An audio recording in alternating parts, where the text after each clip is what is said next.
मीठी वाणी बोल रे, मीठी वाणी बोल। तो जैसा गायन है कि सूर्य के धरती की ओर, सूर्य के अपने पुत्र से मिलन का यादगार ये पर्व है। तो ये पर्व यादगार है विशेष रूप से इस पुरुषोत्तम कल्याणकारी संगम युग का।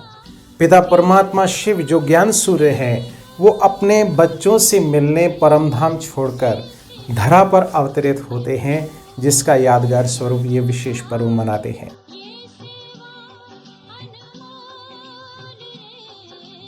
जैसे सर्दी की रुत में सब घरों में रहना पसंद करते हैं, तो स्वास्थ्य की दृष्टि से इसको अच्छा माना जाता है कि सभी लोग बाहर निकलकर सूर्य की किरणों में उमंग उत्साह के साथ पतंग उड़ाते हैं।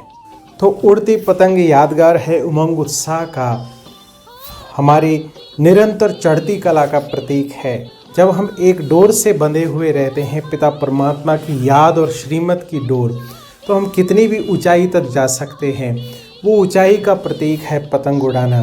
तो अब हमें इस विशेष पर्व पर ये लक्ष्य रखना है कि आत्माभिमानी स्थिति और आपस में मीठे व्यवहार के आधार पर मुझे निरंतर उड़ती कला में रहना है, पिता परमात्मा की याद और श्रीमत की डोर में बंधे हुए उमंग उत्साह के साथ।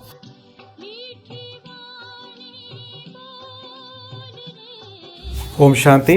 आज मैं आप सभी का दिल से स्वागत करता हूं आज के इस विशेष कार्यक्रम में, और आज के विशेष पर्व की आप सबको दिल से हार्दिक शुभकामनाएं देता हूं प्रजापिता ब्रह्मा कुमारी ईश्वरी विश्वविद्यालय परिवार की ओर से। आज विशेष रूप से मकर संक्रांति का पर्व है।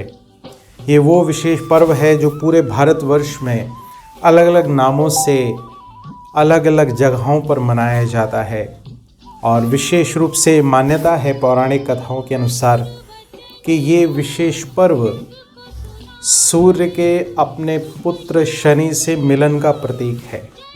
ऐसी मान्यता है कि सूर्य मकर राशि में प्रवेश करते हैं। मकर राशि के स्वामी शनि जो सूर्य के पुत्र है, तो उनके विशेष अनोखे मिलन का यादगार है। इस प्रकार से भी मान्यता है कि इस दिन से विशेष भगवान सूर्य उत्तरायण हो जाएंगे। माना धरती की ओर उनका विशेष प्रकाश आकर्षण हो जाएगा, जिसकी वजह से आज के दिन से सर्दी के तापमान में उछाल आना शुरू होती है। तो जहाँ इसका धार्मिक महत्व है, वहीं भौगोलिक और इसका सांस्कृतिक महत्व भी है। ये एक यादगार है नई फसलों के आने का, जिसका अलग अलग जगह में अलग अलग रूप से पर्व मनाया जाता है। तो इस दिन विशेष खिचड़ी बनाई जाती है, तिल गुड़ के लड्डू, और उस अनुसार उनका दान पुण्य भी विशेष रूप से माना जाता है। और एक और विशेष मान्यता है कि इस दिन विशेष गरीबों को दान पुण्य किया जाता है, क्योंकि वो शनि की अवस्था की वजह से उनकी ये हालत होती है। तो कहा जाता है ऐसा करने से विशेष लाभ की प्राप्ति होती है। और इस दिन विशेष नदियों में स्नान करना भी बहुत लाभकारी माना गया है। तो कई सारे रहस्य हैं जो इस विशेष दिवस पर जुड़े हुए हैं। तो वर्तमान समय पिता परमात्मा शिव इस धरा पर अवतरित होकर हम सभी को इस सभी बातों का आध्यात्मिक रहस्य बता रहे हैं।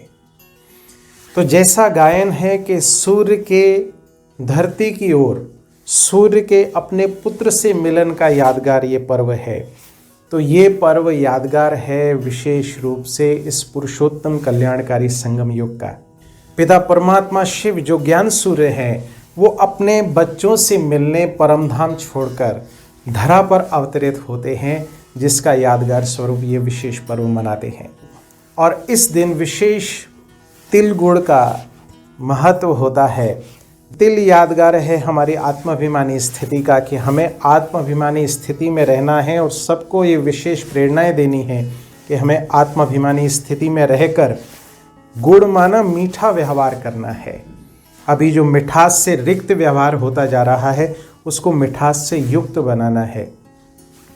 और खिचड़ी यादगार है कि अभी हमें वर्तमान समय पिता परमात्मा इस धरा पर अवतरित होकर हमारे को ये संस्कार मिलन की रास, जैसे तिल गुड़ संगठन की यादगार, जैसे तिल गुड़ उसी प्रकार से खिचड़ी और उसी प्रकार से साधारण रूप से रहने का भी विशेष प्रेरणा दे रहे हैं कि अब हमें साधारण रहना है, साधारण रीति से गुप्त रूप से पुरुषार्थ करना है, दान पुण्य करना है, साथ साथ नदियों में स्नान यादगार है कि अब हमें ज्ञान नदी से, वो ज्ञान गंगा जल से मुझे अपना स्नान करना है ताकि मैं जन्म जन्मांतर के विकारों से मुक्त हो सकूं। पिता परमात्मा की याद में स्थित रहना है। तो जहाँ ये विशेष यादगार है दान पुण्य करने का, वहीं विशेष यादगार है विशेष पुरुषार्थों का, विशेष कर्तव्य करने का। तो अब हमें जहाँ स्थूल रूप से कर्मों के जो मान्यताएं बनी हैं उस अनुसार हम कर्तव्य कर रहे हैं, वो करने के साथ साथ अब मुझे अपनी देही अभिमानी स्थिति पर विशेष ध्यान देना है। पिता परमात्मा ये रहस्य बता रहे हैं, बच्चे आप इस शरीर को चलाने वाली चैतन्य शक्ति आत्मा है। जब मैं आत्माभिमानी स्थिति में स्थित रहता हूँ तो हम सभी आत्माएं उस पिता परमात्मा की दिव्य संतान होने के नाते आपस में भाई भाई, तो ये वसुधैव कुटुंबकम की भावना जब आती है, आपस में मीठा व्यवहार होता है, तो ये पर्व मनाने यादगार, शुभकारी है, कल्याणकारी है। अगर हम सिर्फ स्थूल रूप में वो मीठा गुड़ और तिल का दान पुण्य और सेवन ही करते रहे जैसा हम आज तक करते आ रहे थे, उससे वो लाभ नहीं मिलने वाला। और तिल का सेवन करने से हमें शक्ति प्रदान होती है।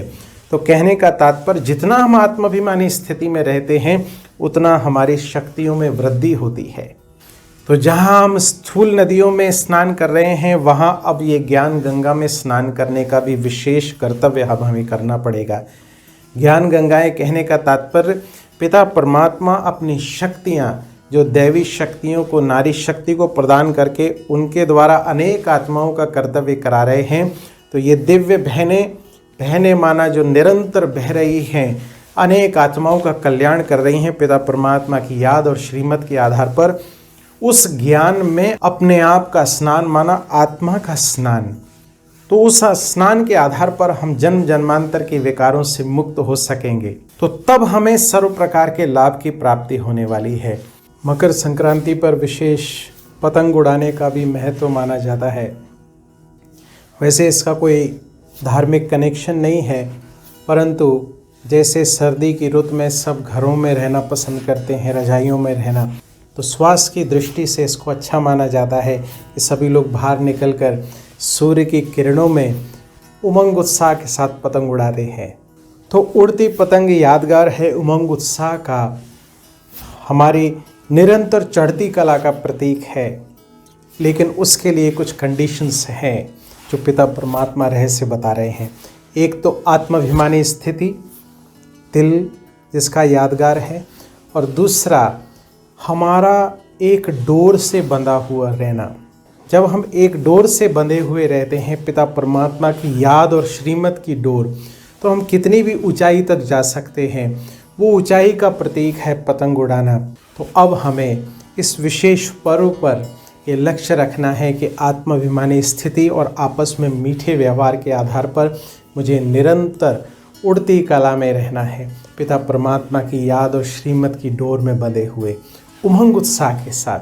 आज हमारे जीवन से उमंग उत्साह कम होता जा रहा है, तो अब हमें परमात्मा की याद और श्रीमत के आधार पर उमंग उत्साह में रहना है। तो जहाँ हम ये मान्यताओं के अनुसार विशेष कर्तव्य कर रहे हैं, तो अब ये पिता परमात्मा की श्रीमत अनुसार अब हमें दिव्य कर्तव्य भी करने हैं। पिता परमात्मा शिव की शक्तियों को स्वयं में धारण करके अनेक आत्माओं के कल्याण का दिव्य कर्तव्य करना है, स्वयं का कल्याण भी करना और आत्मोत्थान के आधार पर और अनेक आत्माओं का कल्याण भी करना। तो इन सब बातों की विस्तार पूर्वक जानकारी के लिए आप सबको हार्दिक ईश्वरीय निमंत्रण है। आप आएँ, आकर समझें किस प्रकार से पिता परमात्मा ये विशाल दिव्य कर्तव्य कर रहे हैं, अनेक आत्माओं का कल्याण कर रहे हैं। तो इस धरा पर अवतरित होकर अपने साकार माध्यम प्रजापिता ब्रह्मा के माध्यम से ये ज्ञान देने का विशेष दिव्य कर्तव्य कर रहे हैं, हम आत्माओं को सक्षम बना रहे हैं। तो आपको भी निमंत्रण है, आप किसी भी निकटतम प्रजापिता ब्रह्मा कुमारी ईश्वरी विश्वविद्यालय सेवा केंद्र से संपर्क स्थापित करें। जानिए समझिए किस प्रकार से इस सारे रहस्य पता परमात्मा बता के हमें उस ऊंची स्थिति में स्थित कराने का विशेष पुरुषार्थ करा रहे हैं। तो इन्हीं शुभ भावनाओं के साथ आपका आने वाला समय मंगलकारी हो, कल्याणकारी हो, आप दिव्य श्रेष्ठ जीवन जीने की कला सीख सकें, अपने जीवन को धन्य श्रेष्ठ बनाएं। तो बैठे मस्तक सिंहासन पर, मैं आत्मा भ्रकुटी सिंहासन पर विराजमान चमकता हुआ चैतन्य दिव्य सितारा, मैं इस शरीर को चलाने वाली चैतन्य सत्ता हूँ। मैं आत्मा शांत स्वरूप हूँ, मैं आत्मा प्रेम स्वरूप हूँ। ये मेरा दिव्य शक्तिशाली स्वरूप है। मैं उस पिता परमात्मा की दिव्य संतान हूँ। सारा विश्व मेरा परिवार है। अब मुझे आपस में मीठा व्यवहार करना है। एक दो के प्रति शुभ भावनाएं, शुभकामनाएं रखनी है। सर्व के प्रति कल्याण की भावना, सबको आगे बढ़ाने की भावना, सबको सुख देने की भावना, और सदा मुझे ज्ञान में और सदा काल मुझे ज्ञान के मनन चिंतन में रमण करते रहना है। सदा स्वयं को साफ स्वच्छ पवित्र बनाना है इस ज्ञान स्नान के आधार पर। तो देखें स्वयं को, मैं आत्मा भ्रकुटी सिंहासन पर विराजमान चमकता हुआ चैतन्य सितारा, परमात्मा ज्ञान गुण शक्तियों में संपन्न दिव्य श्रेष्ठ शक्तिशाली आत्मा। ओम शांति।